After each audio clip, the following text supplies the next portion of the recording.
শান্তিপ্রিয়। পৃথিবীতে মুসলমানদের চাইতে শান্তিপ্রিয় আর কোনো জাতি নাই, হতে পারে না। আলহামদুলিল্লাহ বলেন। এখন আল্লাহ তাআলা বলছেন যে ফামান তাবিয়া হুদায়া ফালা খাউফুন আলাইহিম ওয়ালা হুম ইয়াহজানুন। প্রিয় ভাই, সব কোরআনের কথা বলতে গেলে রাতের পর রাত লেগে যায়, কারণ এক মহাসমুদ্র। এটা কি মহাসমুদ্র? কোরআন। এই কোরআন আল্লাহ তাআলা আমাদেরকে শুধু তেলাওয়াত করতে পাঠান নাই। আমাদের অভ্যাস হয়েছে যে খালি তেলাওয়াত করি, মুখস্থ করি। দেখেন না, রমজান মাস শেষ হয়ে গেলে পরে বন্ধু বান্ধব আত্মীয় স্বজন সব এক জায়গায় বসে এক একজন গল্প করে, ভাই আমার পুত্রবধূ 13 খতম, আমার বউ 7 খতম, আমার নাতনি 11 খতম, আর আমি এমনি খতম হয়ে গেছি। প্রিয় ভাই সব, আপনারা বলেন কোরআন শরীফকে এইভাবে শুধু খতম করার জন্য আসছে? আমি কিন্তু আপনাদের কোরআন শরীফ পড়া বা খতম করা নিষেধ করছি না। আমি উদ্দেশ্য বোঝাতে চাচ্ছি, আল্লাহ তাআলা এই কোরআনের জন্য নাজিল করেন নাই যে আমরা জ্বলবো আর পড়বো আর বুঝবো না। আচ্ছা ভাই, একটা বইয়ের নাম কোন তো পৃথিবীতে, একটা বইয়ের নাম আমাকে শুনান যে বইটা মানুষেরা না বুঝে পড়ে? পারবেন বলতে? পারবেন না। এমনকি আপনার ছোট্ট বাচ্চা কেজি 1, কেজি 2, কেজি 3-তে পড়ে, বা কি জানি কয়, নার্সারি গ্রুপে পড়ে, তারেও দেখবেন প্রত্যেকটা শব্দ বানান করিয়া অর্থ সহকারে বুঝে পড়ে। বলেন ঠিক কিনা? কিন্তু কপাল পোড়া মুসলমান জাতি একমাত্র মাজলুম কিতাব, আল্লাহর কিতাব কোরআন শরীফ পড়ে, অথচ কিছু বোঝে না। ঠিক কিনা? আমি যদি এখন জিজ্ঞেস করি যে আপনারা কোরআন বুঝে পড়তে পারেন কয়জন, হাত তোলেন। যদি বলি হাত কি কম বেশি উঠবে না কম উঠবে? সেই জন্য হাত উঠাইতে বললাম না। এটা আমাদের জন্য কপাল পোড়ার লক্ষণ। কি পোড়ার লক্ষণ? বিশ্বাস করুন ভাই, কোরআন শরীফ তাবিজ লেখার জন্য আসে নাই, কোরআন শরীফ ঝুলে ঝুলে আপনি পড়বেন এই জন্য আসে নাই। কোরআন আসছে তেলাওয়াত করবেন, বুঝবেন, আমল করবেন। হাদিস শরীফে এসেছে কোন সাহাবীর এক একটা সূরা শেষ করতে বছরের পর বছর চলে যেত। কারণ কি? কারণ হলো তারা এক একটি আয়াত পড়তেন, বুঝতেন, বাস্তব জীবনে আমল করতেন, আরেকটা আয়াত পড়তেন, বুঝতেন, আমল করতেন, তারপরে আবার আরেকটা পড়তেন, আমল করতেন। এভাবে করে সাহাবীরা কোরআন পড়তেন, বুঝতেন, আমল করতেন। ফলে এই সাহাবীরা যখন বিয়ে শাদী করতেন, সাহাবীরা যখন ব্যবসা বাণিজ্য করতেন, সাহাবীরা যখন কেনা বেচা করতেন, পারিবারিক জীবন যাপন করতেন, হাঁটাচলা করতেন, তখন মানুষেরা বুঝতে পারত, অনুভব করতে পারত যেন জীবন্ত কোরআন শরীফ চলাফেরা করছে।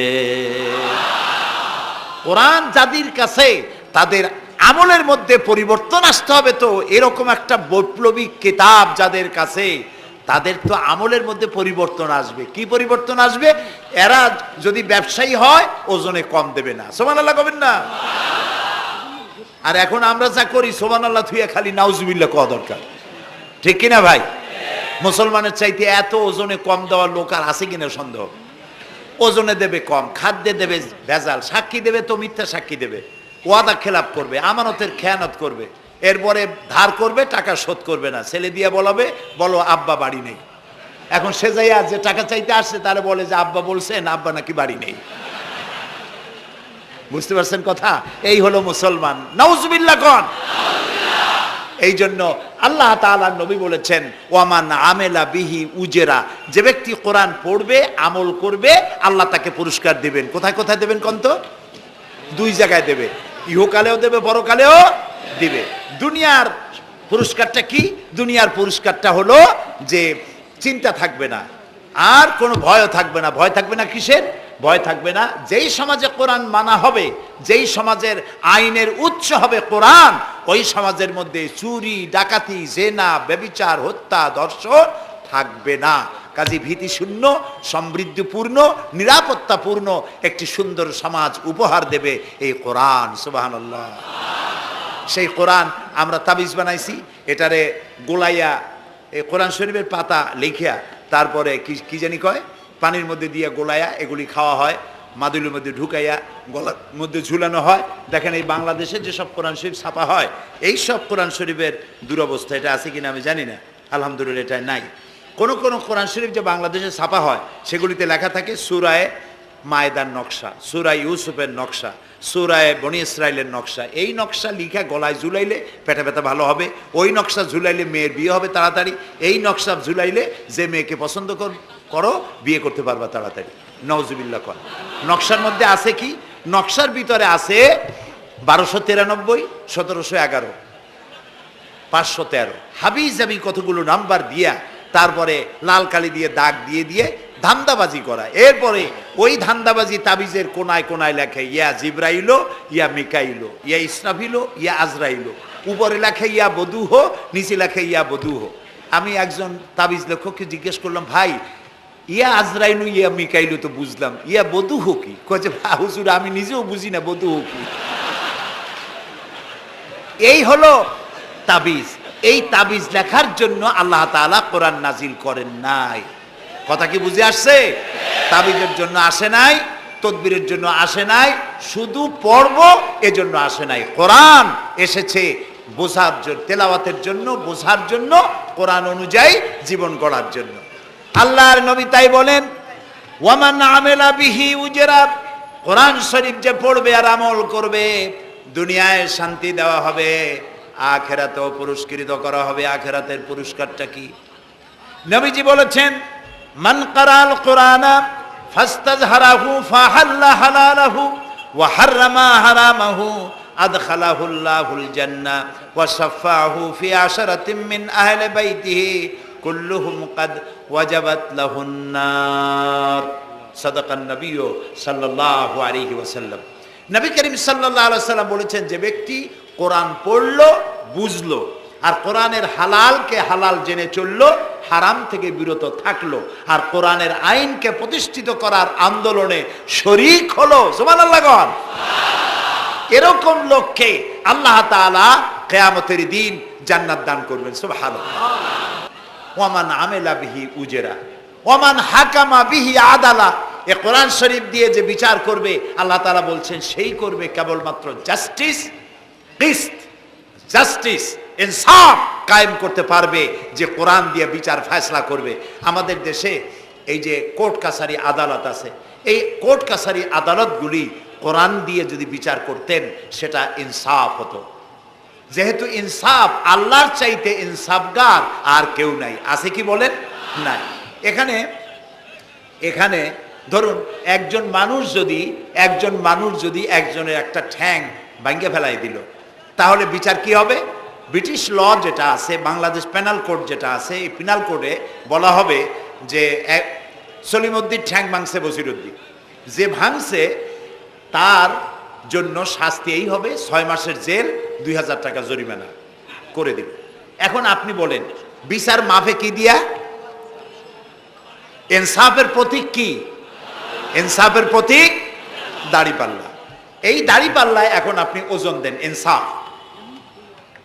ঠ্যাং ভাঙছে কার? সলিমউদ্দিন, তার ভাঙ্গা ঠ্যাং এক পাশে থন এক পাল্লায়, আর বসিরউদ্দিন ভাঙছে ঠ্যাং, সেই কারণে তার 2000 টাকা জরিমানা আর 6 মাসের জেল আর এক পাল্লায় রাখেন। এবার দাড়ি ধরে টান দেন, সমান হবে? যদি 50,000 টাকা জরিমানা হয় আর 6 বছরের জেল হয়, তাও কি সমান হবে? হবে না। সমান হবে কি হলে?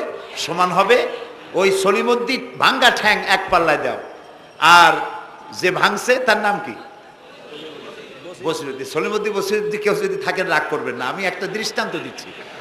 এখন ওই বসিরউদ্দিন ভাঙ্গা তারও একটা ঠ্যাং ভাঙ্গিয়া যদি এই পাল্লায় রাখেন, এখন যদি টান দেন, তাহলে সমান হবে কিনা বলে? এটা হচ্ছে কোরআন। এই কোরআন বলছে পায়ের বদলে পা, হাতের বদলে হাত, নাকের বদলে নাক, চোখের বদলে চোখ, জানের বদলে জান। সুবহানাল্লাহ। এটা ইনসাফ। এই ইনসাফ হচ্ছে কোরআনের দেওয়া ইনসাফ। সুতরাং আল্লাহ তাআলা নবী বলছেন, ওমান হাকামা বিহি আদালা, যে ব্যক্তি এই কোরআন দিয়ে বিচার ফয়সালা করবে, যে ব্যক্তি, যে পরিবার, যে সমাজ, তারা ইনসাফ কায়েম করতে পারবে। যেহেতু আল্লাহর চাইতে ইনসাফগার পৃথিবীতে আর কেউ নাই, আকাশেও নাই, জমিনেও নাই। রাসূলুল্লাহ বলছেন, ওয়ামান দা ইলাইহি হুদিয়া ইলা সিরাতিল মুস্তাকিম, যে ব্যক্তি কোরআনের দিকে মানুষকে দাওয়াত দেয়, সেই একটি সহজ সরল রাস্তার দিকে দাওয়াত দেয়, যে রাস্তার শুরু পৃথিবী থেকে আর রাস্তার শেষ জান্নাতুল ফেরদাউসে গিয়া। সুবহানাল্লাহ। এটা হচ্ছে সেই কোরআন। বুঝতে না পারার কারণে আমরা বিপদে পড়েছি। প্রিয় ভাই সব, আপনারা আছেন কষ্টে, বসেছেন পানির মধ্যে, আছেন দাঁড়াইয়া, মাথার উপরে ছেঁড়া সামিয়ানা বিরক্ত করছে। আমি লম্বা করতে চাই না। অল্পের মধ্যে ছেড়ে দেই, যাতে করে আপনাদেরও সুবিধা হয়, কষ্ট না হয়।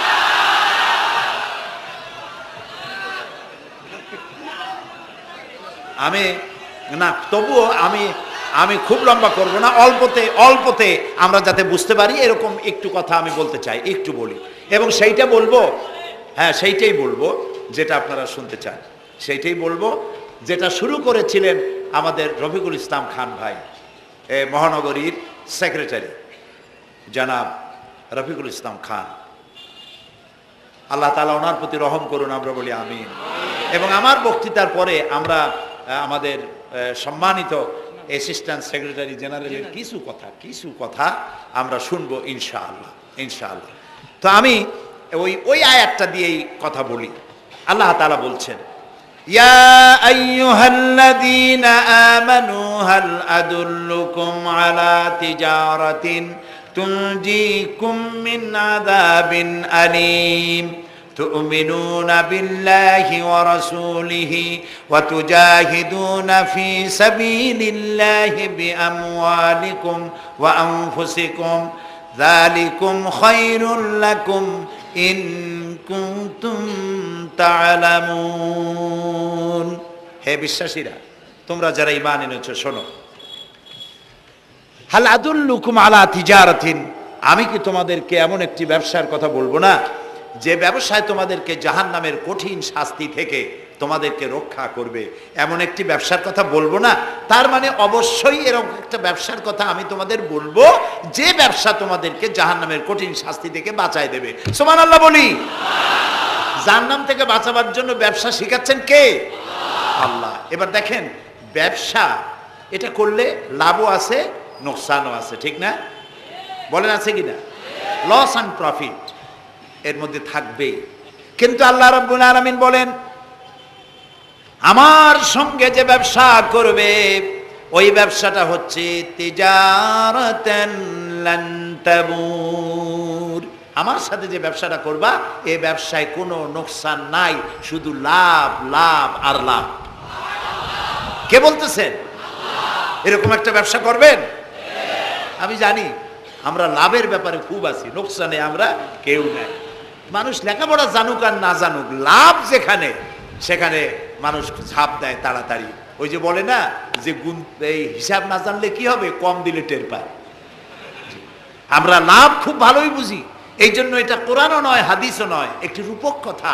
এক ব্যবসায়ী নেকে কিয়ামতের দিন হাজির করা হবে, ফেরেশতা তাকে বলবে যে আল্লাহর বান্দা, তোমার পাপ আর পুণ্য, ন্যাক আর বদ এই দুটি সমান সমান হয়ে গেছে, 50-50, এখন কোন জায়গায় যাবা? কও বেহেশতে যাবা না দোজখে যাবা? ব্যবসায়ী লোকটা কিছু জানে না, সে কয় যে ফেরেশতা ভাই, আমি তো দোজখে চিনি না, বেহেশতেও চিনি না, সারা জীবন ব্যবসা করছি, যে জায়গায় গেলে আমার 2 টাকা লাভ হয় ওইখানে আমার পাঠাবো। তো মানুষ লাভ খুব ভালো বোঝে এবং লাভের দিকে মানুষ ঝোঁকে বেশি। এই জন্য আল্লাহ তাআলা বলছেন, হাল আদুল্লুকুম আলা তিজারাতিন তুনজিকুম মিন আযাবিন আলিম, যেটা লাভ আর লাভ। আমার সাথে ব্যবসা করো, শুধু লাভ হবে। তো এই ব্যবসার মধ্যে পুঁজি হলো 3টা। ব্যবসার মধ্যে পুঁজি কয়টা? 3টা। আল্লাহ রাব্বুল আলামিন বলেন, তুমিনুনা বিল্লাহি ওয়া রাসূলিহি ওয়া তুজাহিদুনা ফি সাবিলিল্লাহ। 3টি পুঁজি। একটি হলো আল্লাহর প্রতি ঈমান, রাসূলের প্রতি ঈমান এবং আল্লাহর রাস্তায় জিহাদ করা, মাল দিয়া জান দিয়া। এই কয়টা হলো? 3টা। চলুন এই 3টি কথার ব্যাখ্যা করে তারপরে মোনাজাত করব সংক্ষেপে, যেন আমরা আল্লাহর সাথে ব্যবসাটা শুরু করতে পারি আজকে থেকেই। আল্লাহ যেন তৌফিক দেন, বলেন আমিন। 1 নম্বর হচ্ছে তুমিনুনা বিল্লাহ, আল্লাহর প্রতি বিশ্বাস, আল্লাহর প্রতি ঈমান। বলেন আল্লাহর প্রতি ঈমান। এখন আপনারা বলবেন যে এটা তো কোনো নতুন কথা হলো না, আল্লাহর প্রতি ঈমান আনছি, যদি ঈমানই না থাকতো তাহলে কি বৃষ্টির মধ্যে এই পানির মধ্যে আমরা কি বসে থাকতাম? 100% সত্য কথা। ঈমান না থাকলে কেউ আসতেন না, আর এই পানির মধ্যে, ঝড়ের মধ্যে বাঁশ ভাঙ্গে মাথায় পড়তে পারে এই ঝুঁকি নিয়ে বসতেন না, ঠিক কিনা ভাই? আমরা সবাই ঈমানদার। তবে আল্লাহর উপর ঈমান আনতে হলে 4টি শর্ত লাগে। কয়টি শর্ত? 4টি শর্ত ফুলফিল করলে আল্লাহর উপর ঈমান এনেছি বলে প্রমাণিত হবে। নইলে আল্লাহ আছে এ কথা নুরা পাগলাও বলছে। নুরা পাগলার বলা আর আপনার আমার বলা এটা তো এক হওয়ার কথা না, ঠিক কিনা বলে? তা আল্লাহর উপর ঈমান আনতে হলে শর্ত কয়টা? 4টা। এক নম্বরের শর্ত হলো আল্লাহর জাত সম্পর্কে স্বীকার করে নেওয়া, আল্লাহর অস্তিত্ব, আল্লাহ আছেন এটা মেনে নেওয়া। তো আল্লাহ আছেন এ ব্যাপারে আমাদের কোনো দ্বিমত নাই, ঠিক না? এবং কোরআনে কারিমের ছোট্ট একটি সূরায় আল্লাহ তাআলা তার নিজের জাত সম্পর্কে এভাবে বলেছেন, কুল হুয়াল্লাহু আহাদ। আমরা জানি না এই সূরা? পড়েন, কুল হুয়াল্লাহু আহাদ আল্লাহুস সামাদ লাম ইয়ালিদ ওয়া লাম ইউলাদ ওয়া লাম ইয়াকুন লাহু কুফুয়ান আহাদ। আল্লাহ তাআলা বলেন, বলো হে নবী আপনি বলুন, আল্লাহ এক এবং একক, তিনি কারো মুখাপেক্ষী নন, তিনি কাউকে জন্ম দেন নাই, তাকেও কেউ জন্ম দেয় নাই। দুনিয়া এই আকাশে এবং জমিনে তার সমকক্ষ কেউ নাই। তিনি এক, তিনি একক, তিনি ছিলেন, তিনি আছেন এবং তিনি থাকবেন। লাইসা কামিসলিহি শাইউন, তার মতো কেউ নাই। তবে প্রশ্ন ওঠে আল্লাহ আছেন কোথায়? এরকম একটা প্রশ্ন করা যেতে পারে, আল্লাহ কোথায় আছেন? বলতে পারবেন কোথায় আছে? এটি নিয়ে বিভ্রান্তি আছে মানুষের মধ্যে। কেউ বলেন আল্লাহ সদা সর্বত্র বিরাজিত, সব জায়গায় তিনি আছেন। এই কথাটি সত্য নয়। আল্লাহর যদি সব জায়গায় থাকা লাগে তাহলে পৃথিবীর মধ্যে ভালো জায়গাও আছে, খারাপ জায়গাও আছে। আছে না খারাপ জায়গা? আমি সেসব জায়গার নাম নিলাম না, আপনারা বুঝে নেন।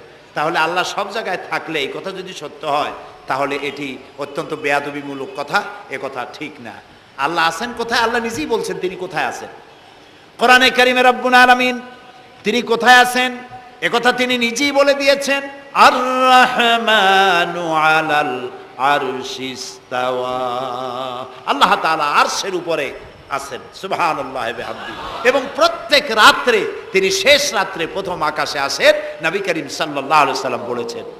প্রিয় ভাই সব, তো আল্লাহ তাআলা সদা সর্বত্র বিরাজমান যে কথাটা বলা হয় এটা আক্ষরিক অর্থে ওরকম না, এটা ব্যাখ্যা সাপেক্ষে কথা। আল্লাহ সদা সর্বত্র সব জায়গা সম্পর্কে ওয়াকিফাল, তিনি সব জানেন, সব দেখেন। তিনি সামিউন, তিনি বাসিরুন, তিনি দেখতে পান, তিনি শুনতে পান। আপনার আমার দেখার মধ্যে কোনো বাধা, প্রাচীর, অবস্ট্রাকশন কিছু একটা থাকতেই পারে। আল্লাহর দেখার মধ্যে কোনো বাধা নাই। অন্ধকার রাতেও দেখেন, কুয়াশাচ্ছন্ন হলেও দেখেন, মেঘের মধ্যেও দেখেন, তার দেখায় কোনো বাধা নাই, তার শোনায় কোনো বাধা নাই। এমনকি মহাসাগরের অতল তলদেশে ছোট্ট পাথরের গায়ে লাগানো একটি ছোট্ট পোকা, যাকে মাইক্রোস্কোপ যন্ত্র ছাড়া দেখা যায় না, এমন ছোট্ট সূক্ষ্ম একটি পোকাও যদি, ক্ষুদ্র একটি পোকাও যদি পেটের জ্বালায় অথবা ক্ষুধার জ্বালায় চিৎকার মারে, কেউ শুনতে পায় না। আরশের মালিক আল্লাহ রব্বুল আলামিন তা শুনতে পান। এ হচ্ছে আল্লাহ, তিনি সব শুনতে পান, সব দেখতে পান।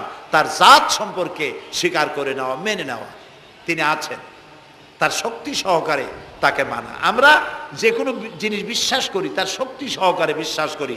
বাতাসকে বিশ্বাস করি, প্রচণ্ড বেগে বয়ে গেলে আমাদের মাথার উপরে যা আছে ভেঙে চুরে সব শেষ করি ভালো, এভাবে বিশ্বাস করি। পানিকে বিশ্বাস করি, সে চুবায়ে মারতে পারে, ডুবায়ে মারতে পারে। পানির চুবানো, ভিজানো এ শক্তি পানির আছে। আমরা আগুনকে বিশ্বাস করি, জ্বালিয়ে পুড়িয়ে ছাই করে দিতে পারে, এভাবে আগুনের শক্তি সহকারে বিশ্বাস করি। সাপকে বিশ্বাস করি, বাঘকে বিশ্বাস করি, দংশন করলে, থাবা মারলে কাম সারা। পয়জনকে বিশ্বাস করি, খাইলে পরে মরে যেতে পারি, শক্তি সহকারে বিশ্বাস করি, ঠিক না?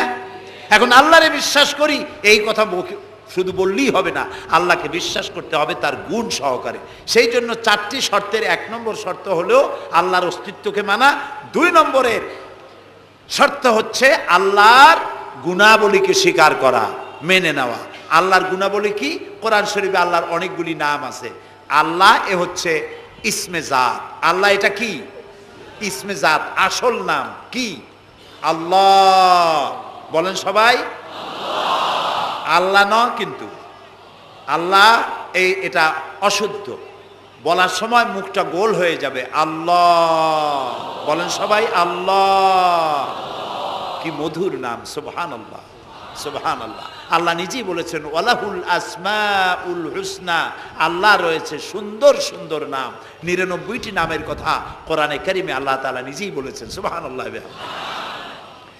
এখন ওই নামগুলিকে বলা হয় সিফাতি নাম, অর্থাৎ গুণবাচক নাম। এই গুণ সহকারে তাকে স্বীকার করতে হবে।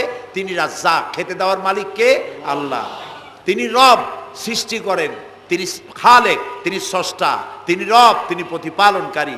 তিনি রহমান, তিনি দয়ালু। তিনি রহিম, তিনি রহমান, তিনি দাতা। রহিম, তিনি দয়ালু। অর্থাৎ প্রত্যেকটা নামের এক একটা শব্দ অর্থ আছে এবং সেই অর্থ সহকারে বিশ্বাস করতে হবে তাকে। এই বিশ্বাস যদি আমরা করতে পারি তাহলে শিরক থেকে আমরা বাঁচতে পারবো। সুবহানাল্লাহ বলেন। আচ্ছা বলেন তো, সন্তান দেওয়ার মালিক কে? সন্তান না দেওয়ার মালিক কে? হায়াতের মালিক কে? মওতের মালিক কে? খেতে দেওয়ার মালিক কে? কষ্ট দেওয়ার মালিক কে? কষ্ট থেকে বাঁচাবার মালিক কে? সব কিছুর মালিক কে? এইভাবে আমরা কি বিশ্বাস করি? না, সবাই করি না। যারা বলেছেন আমিও বিশ্বাস করি, হ্যাঁ বিশ্বাস আমাদের থাকতে পারে, কিন্তু অনেক লোক আছে এভাবে বিশ্বাস করে না বলেই বিবাহ করেছে, সন্তান হয় না। তখন শাহ আলী বাগদাদি রহমতুল্লাহ আলাইহের মাজারে গিয়া সেখানে বসে তার ওই মাজারের কাছে গিয়ে চাইলো আমারে সন্তান দাও, খাজা বাবা সন্তান দাও। অথবা হাইকোর্টের মাজারে বৃহস্পতিবার দিন গিয়ে ভিড় করলো, বাবা সন্তান দাও, অথবা মামলায় পড়েছি বাঁচায় দাও, পরীক্ষা দেবে ছেলে পাশ করায় দাও ইত্যাদি। বলেন এরকম? বলে না? জায়েজ নাই, একদম জায়েজ নাই। কাকে বলতে হবে? আল্লাহর নবী বলেছেন ওয়াইদা সাআলতা ফাসআলিল্লাহ, কিছু বলতে চাইলে আল্লাহরে বলো। ওয়াইজা সাআলতা ফাসআলিল ফাস ওয়াইজা ইসতাআনতা ফাসতাইন বিল্লাহ, সাহায্য যদি চাও আল্লাহর কাছে সাহায্য চাও। আমরা সূরা ফাতিহার ভিতরে প্রত্যেক নামাজের প্রতি রাকাতেই বলি ইয়্যাকা না'বুদু ওয়া ইয়্যাকা নাস্তাঈন। আল্লাহ তাআলা একমাত্র তোমার ইবাদত করি আর একমাত্র তোমারই কাছে সাহায্য কামনা করি। হযরত ইব্রাহিম আলাইহিস সালাম আমাদের জাতির পিতা। একটু আগে আমরা বলছি না সবাই, ইব্রাহিম আলাইহিস সালামকে আগুনে, এটারে এদিক ফিরে দিল কে? ইব্রাহিম আলাইহিস সালামকে আগুনে যখন ফেলে দেওয়া হচ্ছিল তখন হযরত জিবরাইল এসে বলছিলেন আমার কাছে সাহায্য চাও ইব্রাহিম, আমি তোমারে আগুন দিয়ে বাঁচায় দেব। এই যে ইব্রাহিম আলাইহিস সালামের কাছে তাকে সাহায্য দেওয়ার জন্য বলা হলো, এটা কি ঘোরাঘুরি করে? এ মাইকের হর্ন ঘুরান কেন? যেমন ছিল ওই দিকে দিয়ে দেন, আমারে শোনায় তো লাভ নাই। প্রিয় ভাই সব, ইব্রাহিম আলাইহিস সালামকে জিবরাইল বললেন আমার কাছে সাহায্য চাও। ইব্রাহিম আলাইহিস সালাম সাহায্য চাইছিলেন? বলেন চাইছিলেন? হযরত ইব্রাহিম বলেছেন জিবরাইল আমি কেন সাহায্য চাইব তোমার কাছে? আমি তো এমন কোন অন্ধ আল্লাহর ইবাদত করি না যিনি তার নিজের চোখে তার গোলামের দুঃখ দুর্দশা দেখতে পান না। আল্লাহ কি দেখছেন না যে আমি বিপদে পড়ছি? আমি তোমার কাছে কেন সাহায্য চাইবো? আমি আগুনে পড়লে যদি আল্লাহ খুশি হন তাহলে আমি তো এভাবে হাজারবার পড়তে রাজি আছি আমার আল্লাহকে খুশি করার জন্য। এটা হলো আল্লাহর প্রতি বিশ্বাস এবং আল্লাহর কাছে চাওয়া। চাইতে হবে কার কাছে? আমি বিপদে পড়ছি বলবো কারে? আমি অশান্তিতে আছি বলবো কারে? আমার অভাব আছে বলবো কারে? সর্বাবস্থায় আল্লাহকে বলতে হবে। দেখুন আমাদের জাতির পিতা ইব্রাহিম আলাইহিস সালামের কথা এ কোরআন শরীফে আল্লাহ তাআলা বলে দিয়েছেন। তিনি কি বলেছেন? হযরত ইব্রাহিম বলেছেন আল্লাযী হুয়া ইউতঈমুনি ওয়া ইয়াসকিন, আমি যখন ক্ষুধার্ত হই আল্লাহ আমারে খাওয়ান, আমি যখন তৃষ্ণার্ত হই আল্লাহ আমারে পান করান। ওয়া ইযা মারিতু ফাহুয়া ইয়াশফিন, আমি যখন অসুস্থ হই আল্লাহ আমারে রোগ মুক্ত করেন। সুবহানাল্লাহ। আইয়ুব আলাইহিস সালাম 18 বছর রোগ ভোগ করলেন, কষ্ট পাইলেন, তিনি সাহায্য কার কাছে চাইছিলেন? ইউনূস আলাইহিস সালামের মতো বিপদে এই পৃথিবীর কোন মানুষ এত বড় বিপদে পড়ে নাই। মাছে তারে গিলে ফেলল, পানির অতল তলদেশে মাছ চলে গেল, মাছের পেটে দরজা নাই, জানালা নাই, ভেন্টিলেটর নাই, মাথা গলাইয়া কোন রকম বাইর হবে এমন কোনো পথ নাই, বাঁচার কোনো উপায় নাই। হযরত ইউনূস আলাইহিস সালাম যখন মাছের পেটের ভিতরে এই বিরাট বিপদে পড়ে গেলেন, হযরত ইউনূস আলাইহিস সালাম সাহায্য কার কাছে চেয়েছিলেন বলুন? তিনি পড়লেন। আল্লাহ তাআলা তার ঘটনা কোরআন শরীফের মধ্যে এভাবে বর্ণনা করেছেন, ওয়াজান্নুন ইয যাহাবা মুগাদিবান ফাযান্না আন লান নাকদিরা আলাইহি ফানাদা ফিয যুলুমাতি আন লা ইলাহা ইল্লা আনতা সুবহানাকা ইন্নী কুনতু মিনাজ জালিমিন। আল্লাহ শোনাচ্ছেন, ও পৃথিবীর মানুষেরা শোনো, ইউনূসকে যখন মাছে গিলে ফেললো, সে তখন ত্রিবিধ ফানাদা ফি যুলুমাত জমায় কাসির, ত্রিবিধ অন্ধকারের ভেতর থেকে তিনি চিৎকার মারলেন। রাতের অন্ধকার, মাছের পেটের অন্ধকার, পানির অন্ধকার, এই ত্রিবিধ অন্ধকারের মধ্য থেকে ইউনূস আলাইহিস সালাম চিৎকার মারলেন, লা ইলাহা ইল্লা আনতা, আয় আল্লাহ তুমি ছাড়া কোনো ইলাহা নাই, সুবহানাকা, আমি তোমার প্রশংসা করছি। আয় আল্লাহ তাআলা, আমি আমার নফসের উপরে জুলম করেছি, আমার উপরে আমি জুলম করেছি। আল্লাহ তাআলা এই চিৎকার শুনেছিলেন, শুনেছেন? হযরত ইউনূস আলাইহিস সালাম মাছের পেটের ভিতরে বসে যেই চিৎকার মেরেছিলেন কেউ শুনতে পায় নাই, পানির ভিতরে কেউ শোনে নাই, জমিনে কেউ শোনে নাই, অন্তরিক্ষেও কেউ শুনতে পায় নাই। আল্লাহ রাব্বুল আলামিন বলেন, আমি আরশের মালিক, ইউনূসের চিৎকার আমি শুনেছি, শুধু শুনি নাই, জবাবও দিয়ে দিয়েছি। ফাস্তাজাবনা লাহু ওয়া নাজ্জাইনাহু মিনাল গাম্মি ওয়া কাযালিকা নুনজিল মুমিনিন। আমি ইউনূসের ডাকের সাড়া দিয়া দিলাম, বিপদ থেকে বাঁচাই দিলাম। মাছের পেটের ভিতরে যন্ত্রণা শুরু হয়ে গেল, মাছ দেখলো বমি না করলে আর বাঁচবো না, এমন অবস্থা মাছের হয়ে গেল। মাছ পেটের ব্যথার জ্বালায় বেসে উঠলো, কেনারায় চলে গেল। ইউনূস আলাইহিস সালামকে বমি করে ফেলে দিল, মাছও বাঁচলো, ইউনূস আলাইহিস সালামও বাঁচলেন। আল্লাহ তাআলা বলেন, শুধু ইউনূস রে নয়, ওয়া কাযালিকা নুজিল মুমিনিন, আমার মুমিন বান্দারা যদি বিপদে পড়ে, এরকম বিপদে যদি পড়ে যায় আর আমারে যদি ডাকে, আমি আল্লাহ রব্বুল আলামিন এই বিপদ থেকে যত বড় বিপদ হোক আমি আল্লাহ বাঁচায়ে দেব। তা আল্লাহ বিপদ থেকে বাঁচাবেন, আর আমি মুসলমান বিপদে পড়েছি, মাজারে গিয়া চাইলাম, নাউযুবিল্লাহ। বিশ্বাস করুন ভাই, বিশ্বাস করুন, কবরের ভিতরে যিনি শুয়ে আছেন, যত বড় পীর হোক, যত বড় খাজা বাবা হোক, আপনাকে সাহায্য তিনি করতে পারবেন না, পারবেন না, পারবেন না। একটু কমন সেন্সের কাছে অ্যাপিল করি, সাধারণ বিবেকের কাছে আপনাদের, যারা এই যে দেখুন হযরত শাহজালাল রহমতুল্লাহ আলাইহি সিলেটে শুয়ে আছেন, বলুন তো তার মাতৃভাষা কি? আরবি। তিনি ইয়েমেন থেকে এসেছিলেন। বাগেরহাটে শুয়ে আছেন হযরতে খান জাহান আলী রহমতুল্লাহ আলাইহি, তার মাতৃভাষা ছিল আরবি। হযরতে খাজা মঈনুদ্দিন চিশতি রহমতুল্লাহ আলাইহি শুয়ে আছেন আজমিরে, তার মাতৃভাষা আরবি।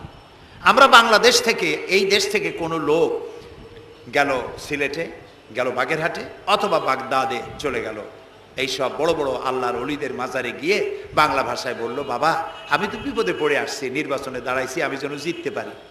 অথবা দেখেন না, মাজার দিয়ে শুরু করে সবাই।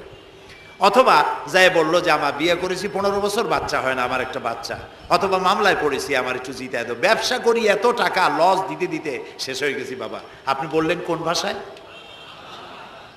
শাহজালাল খুব বুঝলেন, বড় পীর সাহেব খুব বুঝছেন। তাহলে আপনার 1 নম্বর ফায়ার মিস হয়ে গেল, মিস ফায়ার। আচ্ছা, 2 নম্বর কথা হলো, যার কাছে আপনি চাইলেন তিনি ওখানে ঘুমন্ত আছেন না চেতনা আছেন, এ ব্যাপারে আপনার কোনো গ্যারান্টি আছে, নিশ্চয়তা আছে? আপনি যখন দোয়া করতেছিলেন তখন উনি চেতনা না ঘুমে? যদি ঘুমায় থাকেন তাহলে 2 নম্বর মিস ফায়ার। আপনি যা চিল্লাইলেন উনি কিছুই শুনল না। 3 নম্বরে, কবরে যে শাহজালাল রহমতুল্লাহ আলাইহি অথবা মঈনুদ্দিন চিশতি রহমতুল্লাহ আলাইহি, আল্লাহর ওলিরা, যত বড় বড় ওলি আল্লাহ আছেন, যার কাছে আপনি বিশ্বাস করেন ওলি হিসেবে, উনি যে কবরে আছেন তার নিশ্চয়তা কোথায়? কবরে তো নাও থাকতে পারেন, কারণ আল্লাহ তাআলার 2টা জায়গা আছে করা। বিদেহী আত্মা, এই দেহ থেকে আত্মা যখন সরে যায়, আল্লাহ যখন নিয়ে যান, দেহটার তো কোনো দাম নাই, এটা হচ্ছে নশ্বর, আত্মা হচ্ছে অবিনশ্বর। এ দেহটা মাটির সাথে পচে যাবে, গলে যাবে, কোরআন শরীফে বহুবার বলা হয়েছে।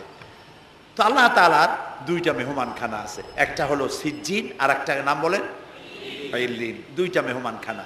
যেমন এই পৃথিবীতেও মেহমানখানা দুই রকম হয়, সরকারের দুই রকম মেহমানখানা। চোর, ডাকাত, খুনি, বদমাস এগুলি যদি গ্রেফতার হয় তাহলে ওরা খাবে কি? ওদের তো শ্বশুর বাড়ি দিয়ে অথবা বাপের বাড়ি দিয়ে ভাত খাবার দেওয়া হবে না, গভর্নমেন্টের মেহমান হয়ে গেছে। কাজী এদের জন্য মেহমানখানা গভর্নমেন্টের একটা আছে, সরকারি মেহমানখানা। ওইটা কোনটা কোন তো? ও, তাও আপনারা চেনেন। আর একটা মেহমানখানা হচ্ছে ভিআইপিদের জন্য, যারা ভেরি ইম্পর্টেন্ট পার্সন অথবা ভেরি ভেরি ইম্পর্টেন্ট পার্সন যারা, তাদের জন্য, অর্থাৎ প্রেসিডেন্ট, প্রধানমন্ত্রী, মন্ত্রী, এমপি, সচিব, ওনারা যখন বাংলাদেশের কোনো জায়গায় বেড়াতে যান তখন সরকারি মেহমানখানা ওনাদের জন্য থাকে। ওইটার নাম কি? সার্কিট হাউস, ডাক বাংলা ইত্যাদি, রেস্ট হাউস, এগুলি তার জন্য থাকে। তো পৃথিবীর মানুষের জন্য শ্রেণীভেদে যদি এ ধরনের মেহমানখানা থাকে, তো যারা নাকি দুনিয়া থেকে মারা যাবে ওদের জন্য আল্লাহর মেহমানখানা থাকতে নাই? আছে। এবং সেটা আগেই বলেছি, যারা জাহান্নামে যাবে ওদেরকে রাখা হবে সিজ্জিন নামক একটা মেহমানখানা আছে, ওখানে তারা থাকবে। আর যাদেরকে আল্লাহ জান্নাতে নিবেন, তো বিচারের আগে তো জান্নাতে নেবেন না, তাদেরকে ইল্লিন নামক সার্কিট হাউস জাতীয়, এই জাতীয় একটা ভালো জায়গায় আল্লাহ তাআলা তাদের রাখবেন। তাহলে আপনি যে কবরের কাছে যায় চাইলেন, হয় ঘুমায় আছে, আপনার ভাষা বুঝলো না, আর কবরে থাকলেও ঘুমে আছে নাকি তাও আপনি জানেন না, আর কবরে নাই এটাও হতে পারে যে আল্লাহ তাআলা অন্য কোথাও তাকে নিয়ে রেখেছেন। কাজেই তিনটা জিনিসই, আপনার পথের ভাড়া নষ্ট, পরিশ্রম নষ্ট, আর তিনটা ফায়ার করছিলেন, তিনটা ফায়ার মিস হয়ে গেল। তাহলে হবে এমন সত্তার কাছে, কোনো পীর নয়, বুজুর্গ নয়, খাজা বাবা নয়, চাইতে হবে এমন সত্তার কাছে যিনি কখনো ঘুমান না, যিনি বাংলাও বোঝেন, ইংরেজিও বোঝেন, আরবিও বোঝে, উর্দুও বোঝে, সকল ভাষা যিনি সৃষ্টি করেছেন। সেরকম কেউ কি আছেন? আছেন? কি নাম তা? এক আঙ্গুল আকাশের দিকে উঁচু করে বলেন, নাম কি? আরো জোরে বলেন, আবারও বলেন, সুবহানাল্লাহ, আলহামদুলিল্লাহ বলেন। এই জন্য নবী করিম সাল্লাল্লাহু আলাইহি ওয়াসাল্লাম বলছেন, ওয়াইজা সাআলতা ফাসআলিল্লাহ, কিছু বলতে হলে আল্লাহরে বলো। ওয়াইজাস্তাআনতা, সুয়াল করলে আল্লাহরে বলো। ওয়াইজাস্তাআনতা ফাস্তাইন বিল্লাহ, আর যদি সাহায্যের প্রয়োজন হয় কোনো ব্যাপারে, যে কোনো ব্যাপারে সাহায্যের প্রয়োজন, আল্লাহর কাছে চাও। আমাদের অবস্থা হলো এই যে ইমাম তো দুর্বল, বিপদে পড়লেই দৌড় দেয় মাজারের দিকে। মুসলমানের সম্পর্ক মাজারের সাথে হবে না, সম্পর্ক হবে মসজিদের সাথে। আল্লাহর নবী যখনই বিপদে পড়তেন, মুসিবতে পড়ে যেতেন, সঙ্গে সঙ্গে উজু করে মসজিদে নববীর ভিতরে প্রবেশ করতেন, 2 রাকাত কাজায়ে হাজাতের নামাজ পড়তেন, আল্লাহর দরবারে হাত তুলতেন, চোখের পানি ছেড়ে দিতেন, আল্লাহ রাব্বুল আলামিনের দরবারে মোনাজাত কবুল হয়ে যেত। নবীজি আমাদেরকে উপদেশ দিয়েছেন, বিপদে যদি পড়ো, মুসিবতে যদি পড়ে যাও, উজু করো, মসজিদের ভিতরে ঢুকে যাও, কাজায়ে হাজাতের নামাজ পড়ো, আর সেজদায় পড়ে চোখের পানি দিয়া, গাল ভিজানো নয়, চোখের পানি দিয়া যায় নামাজ ভিজিয়ে দাও, আর আল্লাহর কাছে প্রার্থনা করো, কাঁদতে থাকো। রব্বুল আলামিন, আল্লাহর নবী বলেছেন, বান্দা যদি গুনাহ মাফির জন্য গুনাহ করেছে, লজ্জায় অনুতপ্ত হয়ে অনুশোচনা করে বান্দা যখন কাঁদতে থাকে, চোখের পানি নাকের অর্ধেক আসতে না আসতে আল্লাহ রব্বুল আলামিন বান্দারে মাফ করে দেন। বিশেষ করে বুড়া মানুষ, আমাদের মধ্যে 2 শ্রেণীর লোক আছে, যুবক আর বৃদ্ধ। মাহফিলগুলিতে আল্লাহর মেহেরবানি যুবকেরা অনেক বেশি আসে, আলহামদুলিল্লাহ বলে। এরকম আসতে করলেন কেন? আপনি তাকায় দেখেন, ডানে বায় তাকান, ডানে বায় তাকান, দাড়ি পাকা কয়জন আছে দেখেন। 2%, 3% or 5% দাড়ি পাকা হতে পারে, 95% যুবক আর যুবক। সুবহানাল্লাহ, আলহামদুলিল্লাহ। বামপন্থীদের এখানেই কষ্ট, এখানেই কষ্ট। তারা চিন্তা করে এত কষ্ট করিয়া পয়সা করি দিয়া তারপরে কর্মী বানাইলাম, একটা মাহফিলে গিয়া কি এর একটা সমাবেশ দেখলো, মাহফিলে গেল, আমাদের পুকুরের জিয়ানো মাছগুলি সব ইসলামের পুকুরে চলে গেল। এটা তাদের জন্য হেভি লস। আসলে ওরা ধরে রাখতে পারবে না, ঠেকাইতে পারবে না। গায়ে তো মুসলমানের রক্ত, রক্ত কার? এসব যুবকেরা একটা মুসলিম মায়ের পেটে জন্মগ্রহণ করেছে, একটা মুসলিম পিতার জন্মে আসছে। আর রাসূলুল্লাহ যুবকদের ব্যাপারে যে কত কথা বলেছেন, সুবহানাল্লাহ বলো আগেই। রাসূলুল্লাহ বলেছেন কিয়ামতের দিন আল্লাহর আরশের ছায়া ছাড়া কোনো ছায়া থাকবে না, প্রচন্ড রৌদ্র হবে, জমিনটা তামার মতো হয়ে যাবে। ইন্না লিল্লাহি ওয়া ইন্না ইলাইহি রাজিউন। সেই জায়গায় আরশের নিচে 7 শ্রেণীর লোকদেরকে আল্লাহ তাআলা জায়গা দেবেন। কয় শ্রেণী? ওর মধ্যে এক শ্রেণী হচ্ছে অশাবুন নাশা ফি ইবাদাতিল্লাহ, ওই সব যুবক যারা রাত কাটিয়েছে আল্লাহর ইবাদতের মধ্য দিয়ে। সুবহানাল্লাহ। যুবকদের ইবাদতে আল্লাহ তাআলা বেশি খুশি হন, বেশি খুশি হন। কারণ হলো এই যে মসজিদের ইমাম সাহেব অথবা প্রাইমারি স্কুলের মাস্টার যদি বলে যে আমি ঘুষ খাই না, এই কথার কোনো দাম আছে? আপনি প্রাইমারি স্কুলের মাস্টার, আপনি মসজিদের ইমাম, আপনার ঘুষ দেবে কেটা? ঘুষ খাই না বললে তো হবে না। কোন মন্ত্রী যদি বলে, এসপি যদি বলে, দারোগা যদি বলে ঘুষ খাই না, 1000 বার দাম আছে, ঠিক না ভাই? এখন একজন বুড়া যদি বলে যে প্রত্যেক রাত্রে আমি তাহাজ্জুদ পড়ি, আপনি তো পড়বেনই, কারণ আপনার তো ঘুম আসে না। কাশিতে এমন পাওয়া পাইছে, চোরবাড়ির কাছে আসতে পারে না রাতের বেলায়, খালি কাশা, জম্মের কাশা। আর যুবকের তো তামাম দুনিয়ার ঘুম আইসে ঠাইসে ধরে। সেই যুবক সে যদি এই ঘুমকে দুহাতে ঠেলে দিয়ে যদি মধ্যরাতের পরে, রাতের 2/3 পরে যদি নামাজে দাঁড়ায় যায়, আল্লাহ রাব্বুল আলামিন খুশি হয়ে যান। সুবহানাল্লাহ বলো। এই যুবকদের সম্পর্কে রাসূলুল্লাহ কি সুন্দর কথা বলেছেন। রাসূলুল্লাহ বলেছেন উসিকুম বিশ-শাবাবে খায়রা ফাইন্নাহুম আরাক্কু আফইদা লাকাদ বাসানি আল্লাহু বিল হানিফিয়্যাতি সামহা ফাখালাফানি আশ-শুয়ুখ ওয়া হালাফানি আশ-শাবাব। সাদাকান নবী সাল্লাল্লাহু আলাইহি ওয়াসাল্লাম। নবী করিম সাল্লাল্লাহু আলাইহি ওয়াসাল্লাম বলেছেন, আমি তোমাদেরকে উপদেশ দিচ্ছি তোমরা যুবকদের ব্যাপারে কল্যাণকামী হবে। সুবহানাল্লাহ বলেন। কারণ যুবকদের দিল নরম, আর আল্লাহ তাআলা আমাকে এই পৃথিবীতে উদারতা সহকারে দিন প্রতিষ্ঠার কাজে আমাকে পাঠিয়েছেন। আর এই পৃথিবীতে আমার আল্লাহর দেওয়া ইসলাম প্রতিষ্ঠা করার কাজে আমার বিরোধিতা করেছে বুড়োরা, আর সহযোগিতা করেছে যুবকেরা। দেখেন না রাসূলুল্লাহর সাথে বিরোধিতা কারা করলো? তাদের বয়স কত? আবু জাহেল, আবু লাহাব, উতবা, সাইবা, মুগিরা, ওলীদ, আবু সুফিয়ান, কুষ্টিসুদ্ধা, সকলের বয়স ছিল 40-এর ওপরে।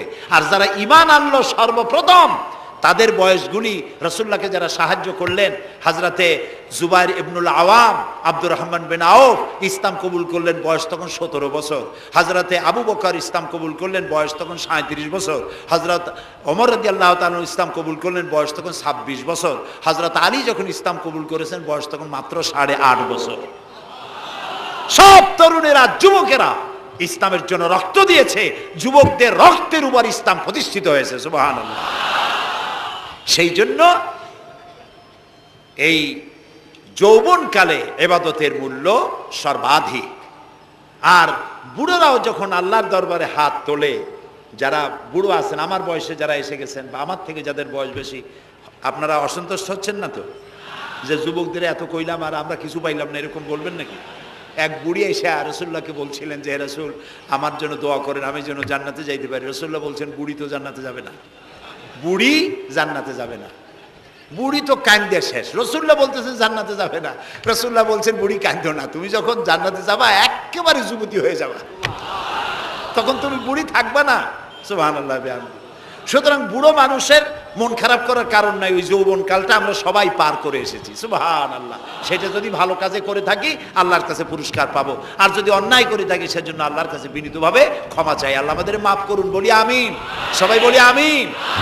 যুবক ভাইয়েরা, আর বৃদ্ধদেরকে এখন আরেকটি কথা বলতে চাই, সেটা হলো বুড়োরা যদি আল্লাহর কাছে যখন হাত তোলে, আল্লাহ তাআলা বলেছেন, হে রাসূল, ইসলামের মধ্যে থেকে যে চুল দাড়ি পাকাইছে, ইসলামের মধ্যে থেকে দাড়ি চুল পাকায় ফেলেছে, এই অবস্থায় আমার কাছে যদি হাত তোলে আর কাঁদতে থাকে, এই বুড়োটারে আমি খালি হাতে ফেরত দিতে আমার শরম করে।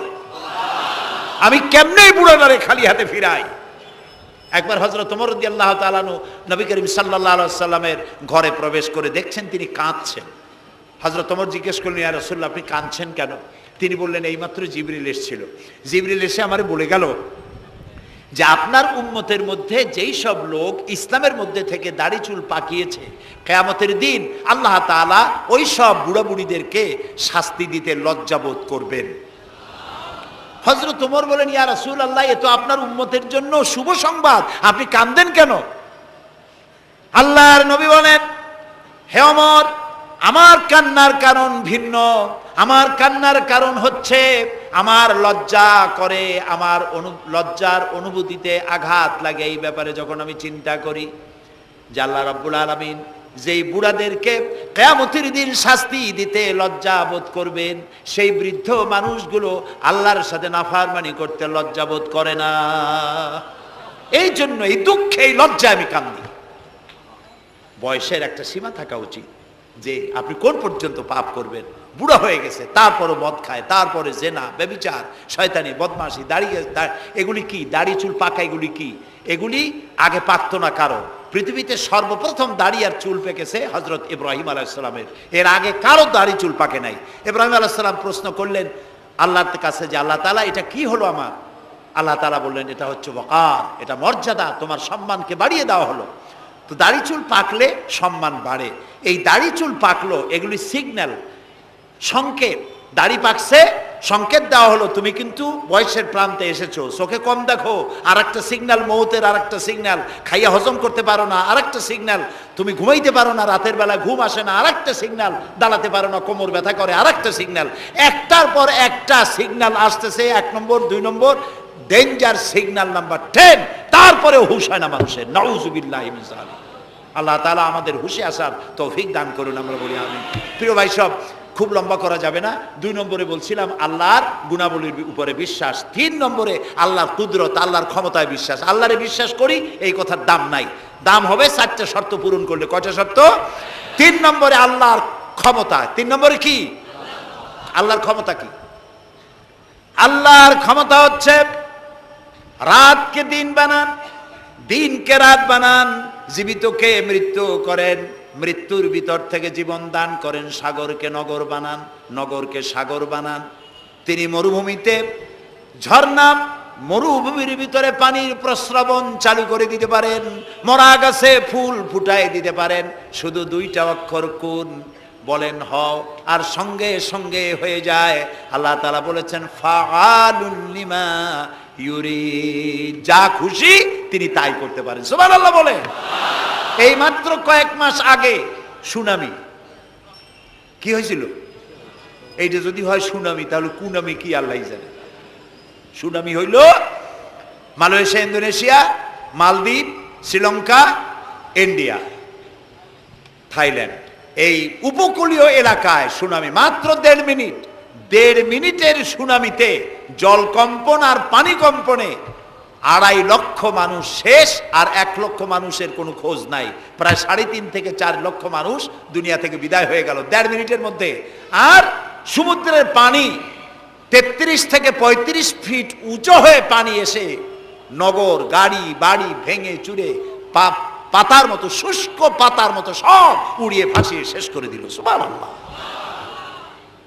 আবহাওয়াবিদরা বলেছেন, বিজ্ঞানীরা বলেছেন, এটা নাকি কি বলে, ভারত মহাসাগরের অতল তলদেশে যেখানে মাটি, ওই মাটিরও কয়েক কিলোমিটার নিচে ফাটল ধরেছে। সেই ফাটল ধরে কি দিকে করিয়া জমিনে কম্পন লাগলো, পানিতেও কম্পন লাগলো। আমাদের এই যে ঢাকায় সকালবেলায় যারা মর্নিং ওয়াক যারা করেন, রমনা লেকের পাশ দিয়ে হাঁটতেছে, হঠাৎ পিছনে পানি মারছে, দেখে যে সকলের পিছনে পানি মারে কে? তাকায় দেখে রমনা লেকের পানি উথাল পাথাল খেয়ে গেছে। ভূত না জেন জুতা মুতা ফালাই ধুয়ে দিছে দৌড়। পানির মধ্যে যে কম্পনটা বাংলাদেশে হলো, এই কম্পনটা যদি মাটিতে হতো, তাহলে এই অপরিকল্পিত বানানো শহর ভেঙ্গে চুরে ভর্তা হয়ে যেত। আল্লাহ শুকরিয়া আদায় করি যে আল্লাহ তাআলা দয়া করে আমাদের গরিব দেশটাকে হেফাজত করেছেন। বলেন আমিন। আল্লাহ তাআলা, আমরা পাপী, আমরা 1000 বার স্বীকার করি আমরা পাপী, আমরা গুনাহগার, আমরা অপদার্থ, আমরা অযোগ্য তোমার বান্দা হওয়ার। তুমি এই গরিব মুসলমানদের এই দেশটাকে দয়া করে আসমান এবং জমিনি সব বালা ও মুসিবত থেকে হেফাজত করো আল্লাহ তাআলা। প্রিয় ভাই সব, আল্লাহ তাআলার ক্ষমতাকে বিশ্বাস করতে হবে। আর 4 নম্বরে আল্লাহর হুকুম এবং আহকামকে মানতে হবে, আল্লাহর আদেশ আর নিষেধ মানতে হবে। তা না হলে মুসলমান হওয়া যাবে না। যা যা আদেশ করেছে, যদি প্রশ্ন করা হয় মুসলমান কারে বলে, তাহলে আমি এক লাইনে বুঝাই দিই মুসলমান কারে বলে। ব্যাখ্যা দেওয়া যাবে সারা রাত, কিন্তু ব্যাখ্যা দেওয়ার জরুরত নাই, এক লাইনে বুঝাই দিই মুসলমান কারে বলে। মুসলমান সেই ব্যক্তি এই কোরআনের মধ্যে আল্লাহ যা যা আদেশ করেছেন সব মানে, আর যা যা নিষেধ করেছেন তার থেকে বিরত থাকে। রাসূলুল্লাহ যা যা আদেশ করেছেন তা মানে, যা যা নিষেধ করেছেন তার থেকে বিরত থাকে। যে ব্যক্তি এটা করে তার নাম মুসলমান। বুঝে আসছে? তার নাম কি? মুসলমান। এই যে কি বলে, আমেরিকায় গত জুমার দিন এক মহিলা ইমামতি করলো মসজিদে, একজন কইল সুবহানাল্লাহ। এটা সুবহানাল্লাহ কোর কথা, নাউজুবিল্লাহ বলে। কোন জায়গায় কি দোয়া পড়া লাগবে তাও একটু জানিয়ে শুনিয়া তারপরে সেগুলি বলা দরকার। প্রিয় ভাই সব, মহিলারা ইমামতি করতে পারে না, জায়েজ নাই, বিধান নাই। কোরআন হচ্ছে কমপ্লিট, নতুন করে কোনো কথা বান্দার জন্য বলার কোনো দরকার নাই, সব আল্লাহ বলে দিয়েছেন। সুবহানাল্লাহ কোন আল্লাহ তাআলা এই কোরআনের মধ্যে বলেছেন, আল ইয়াউমা আকমালতু লাকুম দীনাকুম ওয়া আতমামতু আলাইকুম নি'মাতি ওয়া রাদিতু লাকুমুল ইসলাম দীনা। আমি আজ এই ইসলামকে একটি পূর্ণাঙ্গ জীবন ব্যবস্থা হিসেবে কমপ্লিট করে দিলাম এবং এটার উপর আমি সন্তুষ্ট হলাম। কে বলেছেন? আল্লাহ তাআলা বলেছেন এটা কমপ্লিট, নতুন করে কিছু করার দরকার নাই। আমাকে একজন জিজ্ঞেস করলো যে মেয়ে লোকের পিছনে নামাজ যে পড়া, মেয়ে লোক যে ইমামতি করতে পারবে না, এটা কোরআন শরীফের কোন আয়াতে আছে এবং হাদিসের কোন হাদিসে আছে যে মেয়ে লোক ইমামতি করতে পারবে না? তা আমি বললাম যে আগে আমার এই কথার জবাব দেন, আপনারটা জবাব পরে দিই। আমার কথার জবাব আগে দেন। মাগরিবের নামাজ কয় রাকাত পড়ি ফরজ? 3 রাকাত। 4 রাকাত পড়া যাবে না, এটা কোরআন শরীফের কোন আয়াতে আছে, কোন হাদিসে আছে? ফজরের নামাজ ফরজ কয় রাকাত? 3 রাকাত পড়া যাবে না, অথবা 4 রাকাতও পড়া যাবে না, এটা কোন হাদিসে আছে, কোন আয়াতে আছে? কয় যে কোনো জায়গায় নেই। তা আমি বললাম ওটাও কোনো জায়গায় নেই। রাসূলুল্লাহ ইবাদতের যে নমুনা দেখিয়েছেন, যেভাবে করেছেন, তিনি 2 রাকাত ফজরের নামাজ 2 রাকাত পড়েছেন, আল্লাহ বলে দিয়েছেন ওইটাই ফরজ, ওর 1 রাকাত বেশি পড়া যাবে না। 3 রাকাত মাগরিব, 1 রাকাত বাড়ানো যাবে না। জোহর সব দিন জোহর পড়ি 4 রাকাত ফরজ, আর জোহরের ওই নামাজটি জুমার দিনে কয় রাকাত পড়ি? 2 রাকাত ফরজ পড়ি। এই কনসেশন কে করলো? না, আল্লাহ করেননি। এই কনসেশন করেছেন মুহাম্মদ রাসূলুল্লাহ সাল্লাল্লাহু আলাইহি ওয়াসাল্লাম। ইবাদত রাসূলুল্লাহ যদি 2 রাকাত পড়েন, 2 রাকাত পড়াই ফরজ। যদি ইবাদতের যে সব নমুনা তিনি দেখাইছেন তার থেকে ইবাদতের নতুন কোন নমুনা দেখাবার কোনো সুযোগ নাই। মহিলাদের আল্লাহ পাক এই পৃথিবীতে একজন মেয়ে লোককে নবী বানান নাই, বানিয়েছেন? যদি মহিলাদের ইমামতি জায়েজ থাকবে, তাহলে নবী করিম সাল্লাল্লাহু আলাইহি সাল্লামের জামানায় না হোক, অন্তত তার ইন্তেকালের পরে তার স্ত্রী আমাদের মা হযরত আয়েশা সিদ্দিকা রাদিয়াল্লাহু তাআলা আনহা এবং খাতুনে জান্নাত হযরত ফাতেমা রাদিয়াল্লাহু তাআলা আনহা মসজিদে নববীতে অন্তত একদিনের জন্য হলেও জুমার নামাজের ইমামতি করার চান্স পেতেন। সুতরাং ইসলামে নাই, ইতিহাসে নাই। এগুলি হচ্ছে ইসলামের বিরুদ্ধে পরিচালিত যত ষড়যন্ত্র বর্তমান যুগে শুরু হয়েছে, এটাও তার আরেকটি ষড়যন্ত্র ইসলামের বিরুদ্ধে। প্রিয় ভাই সব, এই জন্য আমাদের মনে রাখতে হবে নতুন কোনো কথা আমরা মানি না। কোরআন এবং হাদিসের মধ্যে আল্লাহ তাআলা সব কমপ্লিট করে দিয়েছে, সুবহানাল্লাহ ওয়া বিহামদি। এই জন্য আল্লাহর হুকুম এবং আহকামকে মানা, এই 4টি কাজ, এই 4টি শর্ত যদি পরিপূর্ণ করতে পারি, তাহলে আমরা পুরোপুরি মুসলমান। মিথ্যা কথা বলা যাবে না, ওজনে কম দেওয়া যাবে না, খাদ্যে ভেজাল দেওয়া যাবে না, মদ জুয়ার কাছে যাওয়া যাবে না, জেনা ব্যভিচারের কাছে যাওয়া যাবে না। সকল ব্যাপারে আমাদেরকে ঐক্যবদ্ধ থাকতে হবে ইসলামের উপরে। আমরা বলি আলহামদুলিল্লাহ। প্রিয় ভাই সব, আজকে আমাদেরকে, আমি আর লম্বা করতে চাই না, অন্তত এতটুকুন যেন আল্লাহ আমাদেরকে আমল করার তৌফিক দেন। আমরা বলি আমিন, সবাই বলি আমিন। এজন্য চাই আমাদের দেশে আমরা যেন এই দেশটিকে, পৃথিবীর প্রত্যেকটি মুসলিম দেশের আশেপাশে আরো অনেক মুসলিম দেশ আছে, আর আমাদের ভৌগোলিক অবস্থানটা এমন যে আমাদের আশেপাশে অনেক বড় বন্ধুরা এত বড় আমাদেরকে মহব্বত করেন, কাটা তার দিয়ে বেড়া দিতেছে। তারা আমাদেরকে সাংঘাতিক ভালোবাসে, আমাদের সাথে কোলাকুলি করে, কিন্তু মাঝখানে একটা বড় মাদার গাছ আছে। কথা বুঝতে পেরেছেন? এই জমিনে বাস করতে হলে সম্মান নিয়ে, ইজ্জত নিয়ে, স্বাধীনতা নিয়ে যদি বাঁচতে হয়, তাহলে এখানে একটি আদর্শিক বাঁধের প্রয়োজন। ওরা কাঁটাতারের বেড়া দিয়েছে, আমরা আদর্শের বেড়া দেব। সেই আদর্শের নাম হলো ইসলাম, কেবলমাত্র ইসলাম, একমাত্র ইসলাম। এবং এই আদর্শ সকলের জন্য, কারণ ইসলাম তো আমার একার না। ইসলাম কি আমার একার? আপনাদের একার? ইসলাম কার? আল্লাহর। জোরে বলেন, ইসলাম কার? অনেকে প্রশ্ন করেন যে ইসলাম যে আপনারা ইসলাম ইসলাম করেন, ইসলাম যদি পৃথিবীতে আসে, যদি বাংলাদেশে কায়েম হয়, তাহলে হিন্দু, খ্রিস্টান, বৌদ্ধ ওদের কি হবে? তা আমি বলি, দেখেন, মায়ের চাইতে খালার মহব্বত বেশি হওয়া এটা খুব সুলক্ষণ না। এটা কি লক্ষণ? এটা একটা কুলক্ষণ। হিন্দু কার? জবাব দেন, হিন্দু কার? খ্রিস্টান কার? বৌদ্ধ কার? ইহুদি কার? আমরা কার? আর এই কোরআনটা আল্লাহ তাআলা। কই যে তা ঠিক, কিন্তু কোরআন তো 1400 বছরের পুরানা। এই পুরানা জিনিস দিয়া এই বিজ্ঞানের যুগে এটা চলবে কেমনে? কেমনে আমরা একসাথে থাকবো? বলি, ভাই, সূর্যটা কতদিনের পুরাতন কন্ত দেখি? কয় তা তো কোটি কোটি বছরের পুরানা। তো কোটি কোটি বছরের পুরানা সূর্য আগের মতো তাপ দেয় না ঠান্ডা ঠান্ডা ভিজে ভিজে লাগে? কয় যে না, তাপ দেয় তো ঠিক মতো। তো তাপ যদি ঠিক মতো দেয়, সেই তাপ কি শুধু মুসলমানে পায় না হিন্দুরাও পায়? ডাবের পানি যখন আমরা খাই, মুসলমানের মুখে মিষ্টি লাগে, আর হিন্দুরা যখন ডাব খায় তিতের চোটে গাল কানের কাছে যায় না? সবাই সমানভাবে পায়, বলেন?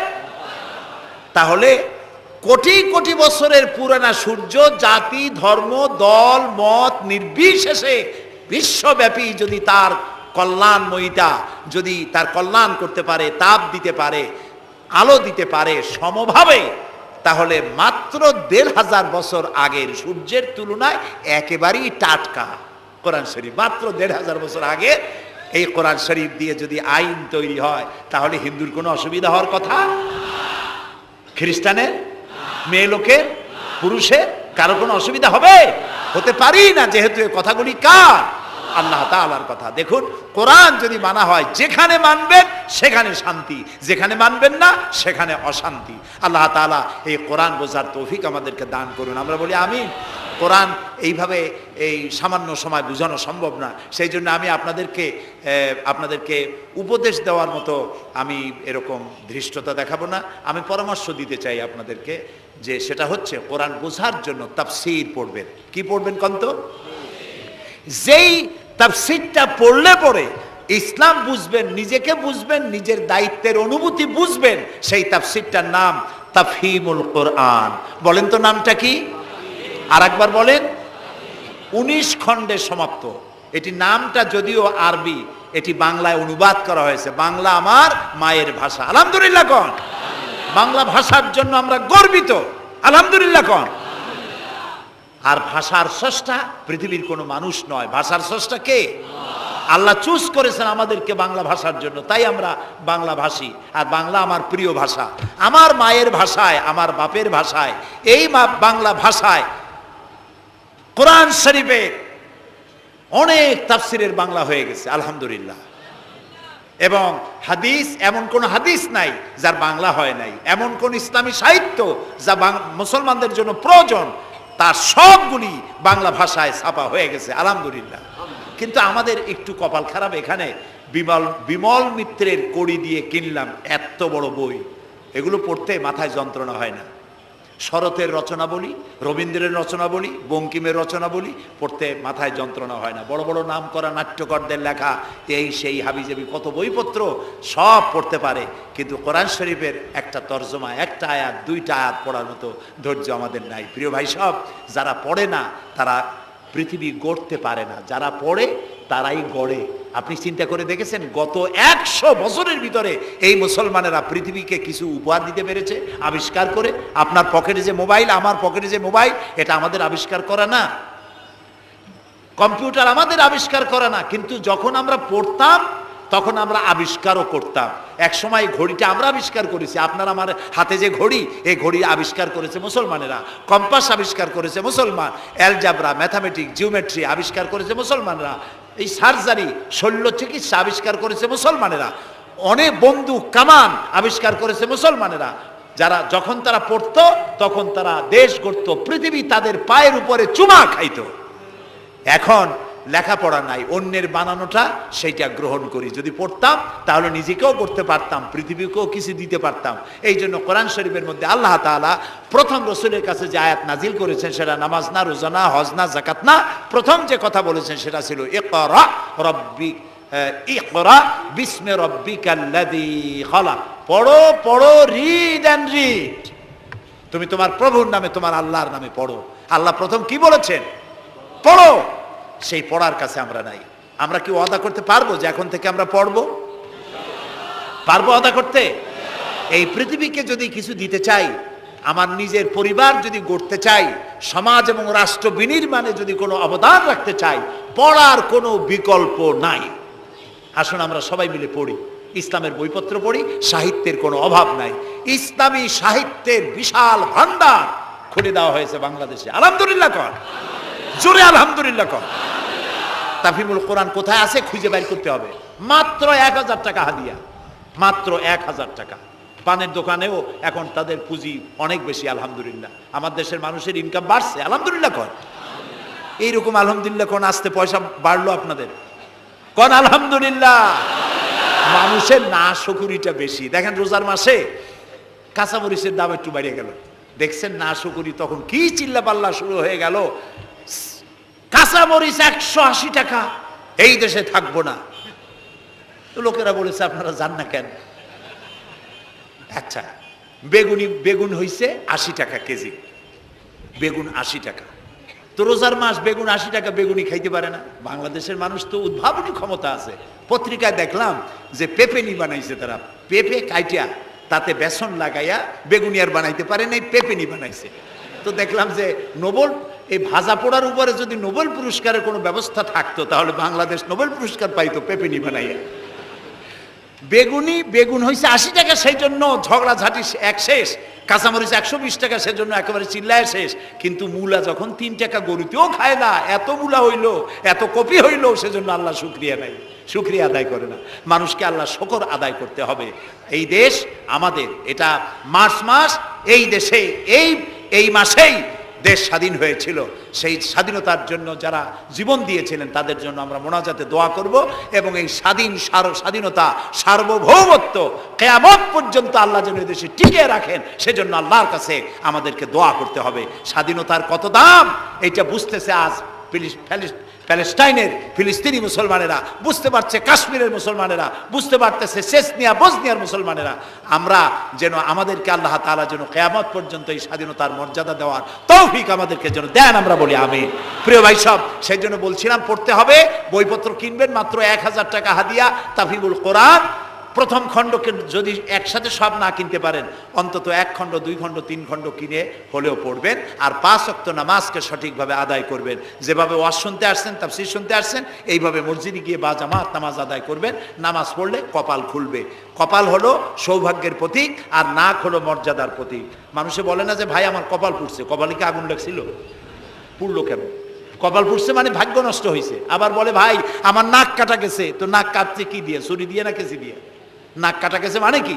মানে হলো ছেলে আর মেয়ে এমন কাম করছে, বেইজ্জত হয়ে গেছে, আমার নাক কাটা গেছে। তাহলে বোঝা গেল নাক হলো মর্যাদার প্রতীক, আর কপাল হলো মর্যাদার প্রতীক। সৌভাগ্যের প্রতীক কপাল, আর মর্যাদার প্রতীক হলো নাক। এই নাক আর কপাল দিয়ে কেউ যদি তার ভাগ্য সুপ্রসন্ন করতে চায়, মর্যাদা যদি বৃদ্ধি করতে চায়, দৈনিক 5 বার এই কপাল আর নাক দিয়ে আল্লাহর দরবারে সেজদায় পড়ে যাও। আল্লাহ রাব্বুল আলামিনকে যত সেজদা দিবে আল্লাহ তত খুশি হয়ে যাবে। নামাজ, নামাজ রাসূলুল্লাহ বলেছেন মান তারাকা সালাতান মুতাআম্মিদান ফাকাদ কাফারা, ইচ্ছা করে যে নামাজ ছেড়ে দেবে কাফের হয়ে যাবে। কথা বুঝে আসছে ভাই? রাসূলের হাদিস, কাফের হয়ে যাবে। নামাজ না পড়লে মুসলমান বলে দাবি করার হক তার নাই। 5 ওয়াক্ত নামাজ সঠিকভাবে আদায় করতে হবে। নামাজ জীবনে আর ছাড়বো না, এই ওয়াদা করা যাবে? যারা পারবেন কেবলমাত্র তারাই 2 হাত উঁচু করেন, বলেন ইয়া আল্লাহ তোমার পবিত্র নামে শপথ করি, কসম করি, যতদিন পর্যন্ত মালাকুল মউত আমার মাথার কাছে না আসতেছে ততদিন পর্যন্ত ফরজ নামাজ, ফরজ রোজা আর ছেড়ে দেব না, আর ছাড়বো না, আর ছাড়বো না। এবার বলেন ইয়া আল্লাহ আমার মৃত্যু পর্যন্ত আমার আজকের এই ওয়াদা আমাকে পালন করার তৌফিক দাও, আমিন আমিন ইয়া রাব্বাল আলামিন। সবাই হাত নামান, এক্ষুনি মোনাজাত করব। মোনাজাতের জন্য দাঁড়ানো ভাইরা মেহেরবানি করে একটু বসেন। আমি এতক্ষণ কিন্তু একবারও বলি নাই যে বসেন বসেন বসেন। এবার মোনাজাত হবে, মোনাজাতের জন্য মেহেরবানি করে একটু বসেন। মোনাজাতটা বসে করাই আদব করে নেবেন। আল্লাহুম্মা আমিন। ربنا ظلمنا أنفسنا وإن لم تغفر لنا وترحمنا لنكونن من الخاسرين سبحانك اللهم وبحمدك نستغفرك ونتوب إليك হায় আল্লাহ তাআলা, হাজার হাজার মুসলমান নরনারী বৃষ্টি এবং ঝড়ো হাওয়াকে উপেক্ষা করে তোমার বান্দা বান্দিরা দীর্ঘক্ষণ ধরে তোমার দ্বীনের কথা শুনেছেন। আল্লাহ তাআলা মেহেরবানি করে আমাদের তামাম জিন্দেগির গুনাহ খাতাকে মাফ করে দাও রব্বুল আলামিন। আমাদের মধ্য থেকে যাদের মা বাপ দুনিয়া থেকে জনমের মতো বিদায় হয়ে গেছে, আল্লাহ তাআলা তাদের কবরগুলিকে জান্নাতের টুকরায় পরিণত করে দাও। রব্বির হামহুমা কামা রব্বায়ানি সগীরা। সবাই পড়েন রব্বির হামহুমা কামা রব্বায়ানি সগীরা। হে আল্লাহ তাআলা, আমাদের মা বাপ যারা বৃদ্ধ অবস্থায় বাড়িতে আছেন, আল্লাহ দয়া করে তাদেরকে সুস্থতা দাও, ইমানের সাথে বাঁচার তৌফিক দাও। আল্লাহ তাআলা বিছানায় ফালায়া আরজালিল উমর, বয়সের নিকৃষ্টতম পর্যায়ে তাদেরকে ফেলে রেখো না, সুস্থ অবস্থায় ইমানের সাথে তোমার দরবারে উঠাইয়া নিও রব্বুল আলামিন। তাম পৃথিবীতে মুসলমানেরা আজ বড় বিপদের মধ্যে সময় কাটাচ্ছে। আল্লাহ তাআলা তাম পৃথিবীর বিপদগ্রস্ত মুসলমানদেরকে তুমি সাহায্য করো। আল্লাহ তাআলা Iraq, Afghan, Palestine, Kashmir, Chechnya, Bosnia সহ দুনিয়ায় যত জায়গায় মুসলমানেরা বিপদে আছে, আল্লাহ সকলকে তুমি উদ্ধার করো। আল্লাহ তাআলা আমাদের প্রিয় জন্মভূমি বাংলাদেশ, এই বাংলাদেশ এটা স্বাধীনতার মাস। এই মাসে তুমি মেহেরবানি করে এখানে যুদ্ধ শুরু করায়া আল্লাহ তাআলা বিজয় দান করিয়েছিলে। আল্লাহ তাআলা তুমি দয়া করে এই দেশের স্বাধীনতা কিয়ামত পর্যন্ত অক্ষুণ্ণ রাখো। যারা এই দেশে জীবন দিয়েছেন আল্লাহ তাআলা তাদের আত্মার আমরা মাগফিরাত তোমার কাছে কামনা করছি। আল্লাহ তাআলা আমাদের দেশের স্বাধীনতার সার্বভৌমত্ব আল্লাহ তুমি স্থায়ী করে দাও। আল্লাহ তাআলা এখানে যারা মাহফিলে এসেছেন অনেকেই দোয়া চেয়েছেন, যিনি যে জন্য দোয়া চেয়েছেন আল্লাহ দোয়া মঞ্জুর করে নাও।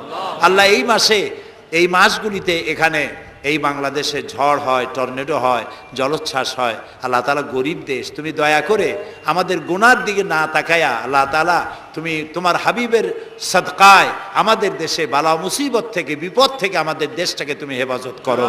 আল্লাহ তাআলা বর্তমান সরকার যেসব ওয়াদা করে ক্ষমতায় এসেছেন, এই ওয়াদাগুলি প্রত্যেকটি ওয়াদা অক্ষরে অক্ষরে পালন করার তৌফিক দান করে দাও। আল্লাহ তাআলা সন্ত্রাস থেকে আমাদের এই জাতিকে তুমি রক্ষা করো। আল্লাহ কারাই দেশে বোমা মারে, কারা গ্রেনেড হামলা চালায় তুমি তাদেরকে জানো। আল্লাহ তাআলা তুমি দয়া করে এদেরকে হেদায়েত নসিব করে দাও। আল্লাহ তাদেরকে হেদায়েত নসিব করে দাও। আল্লাহ তোমার ইলমে যদি জানা থাকে ওদের কপালে হেদায়েত নাই, তাহলে তুমি হামান, সাদ্দাত, ফেরাউন এদেরকে যেভাবে গজব দিয়েছো, আমার দেশে যারা নৈরাজ্য সৃষ্টি করতে চায়, গ্রেনেড হামলা করে, বোমা হামলা করে, মানুষ মারে, সন্ত্রাসী তৎপরতা চালিয়ে মানুষকে হত্যা করে, আল্লাহ এদেরকে ওইভাবে গজব দিয়ে, লানত দিয়ে বিদায় করে দাও। আল্লাহ তাআলা আমাদের দেশটাকে তুমি দয়া করে রক্ষা করো, হেফাজত করো আল্লাহ তাআলা। আল্লাহ তাআলা মিরপুর সমাজ কল্যাণ পরিষদ বহু কষ্ট করে এই আয়োজন করেছেন। আল্লাহ তাআলা তারা যেন ঋণগ্রস্ত না থাকে। যত লোক মাহফিলে বক্তব্য শুনতে এসেছেন আল্লাহ তাআলা যাওয়ার সময় তাদেরকে এই পরিষদকে সাহায্য করে যাওয়ার জন্য তৌফিক দান করে দাও। আল্লাহ তাআলা মা বোনেরা যারা এসেছেন তাদের গুনাহ খাতাকে মাফ করে দাও। মা বোনদেরকে পর্দায় থাকার তৌফিক দান করে দাও। নিঃসন্তানীকে সন্তান দিয়ে দাও। মা বোনদের এমন আমল করার তৌফিক দাও যাতে করে কিয়ামতে হযরত আয়েশা, হযরত খাদিজার সঙ্গে হাসর নসিব হয়ে যায়। রব্বুল আলামিন আমাদেরকে বিবি বাল বাচ্চা যা দান করেছো সবগুলিকে আল্লাহ তুমি দিনদার, ইমানদার, নামাজি, পরহেজগার বানায় দাও। আমাদের যাদের অসুখ বিসুখ আছে আল্লাহ দয়া করে আমাদের রোগ ব্যাধি ভালো বানায় দাও। রব্বানা তাকাব্বাল মিন্না ইন্নাকা আনতাস সামিউল আলিম ওয়া তুব আলাইনা ইন্নাকা আনতাত তাওয়াবুর রহিম। সুবহানা রাব্বিকা রাব্বিল ইজ্জাতি আম্মা ইয়াসিফুন ওয়া সালামুন আলাল মুরসালিন ওয়াল হামদুলিল্লাহি রাব্বিল আলামিন। ওয়াজআল آخر كلامنا عند الموت لا إله